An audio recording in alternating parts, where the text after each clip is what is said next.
পরিশ্রুত পানীয় জলের দাবিতে চাঁচল মহকুমা শাসকের কার্যালয়ে মূল ফটকে ধর্নার মালদা চাঁচল কলেজের ছাত্রছাত্রীরা। দীর্ঘ 6 মাস ধরে কলেজে পরিশ্রুত পানীয় জলের সুব্যবস্থা নেই, ব্যাপক ভোগান্তির সম্মুখীন ছাত্রছাত্রীরা। বিগত 2 মাস আগে জেলা পরিষদের বরাদ্দকৃত অর্থে কলেজ চত্বরে সাবমার্সিল পাম্প বসানোর কাজ শুরু হয়, কিন্তু অভিযোগ সেই সময় নিম্নমানের কাজ হচ্ছিল। প্রতিবাদ করে কলেজের ছাত্র সংগঠন তারপর থেকেই বন্ধ কাজ। একাধিকবার আধিকারিকদের দপ্তরে ঘোরাঘুরি করেও কোনো সুরাহা হয়নি। তারপরে এদিন মহকুমা শাসক কার্যালয়ে মূল ফটকের সামনে বসে ধর্ণা বিক্ষোভ কলেজের ছাত্রছাত্রীদের, যার নেতৃত্বে রয়েছে চাঁচল কলেজের তৃণমূল ছাত্র পরিষদ। কলেজে দীর্ঘদিনের যে একটা জলের সমস্যা, সেই সমস্যার সমাধানের জন্য আমরা আজকে এই বিক্ষোভটা দেখাচ্ছি।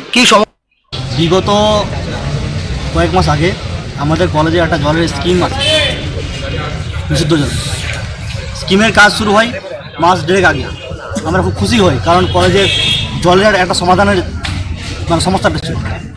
আমরা সেই মতো করে কলেজে কাজ শুরু হলো। আমরা দেখলাম, হঠাৎ দেখি যে কলেজ থেকে জলের প্রকল্পটা উঠে গেছে, কাজ বন্ধ। যে কন্ট্রাক্টর তাকে বলি, দাদা কাজ, হ্যাঁ ভাই কাজ শুরু হবে, কাজ শুরু হবে বলে থেকে গেছে।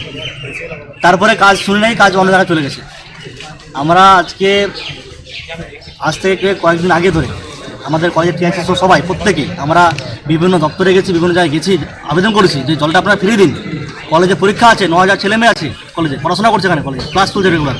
জলটা খাবে কোথায়? সবাই প্রত্যেকটা ছেলে মেয়ে, এখানকার ম্যাক্সিমাম ছেলে মেয়ে গরিব, স্কলারশিপ নিয়ে পড়াশোনা করে, জল কিনে খাবে কোত্থেকে? আমরা যখন জানতে না পেরে আমরা এখানে এসেছি। জল চাই।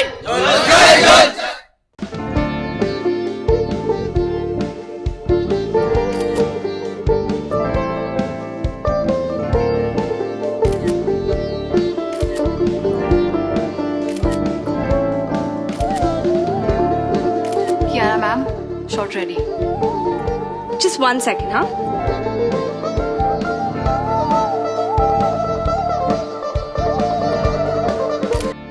Simco Gold and Diamond, RRN Road, Old Post Office Para South, Coach Bihar.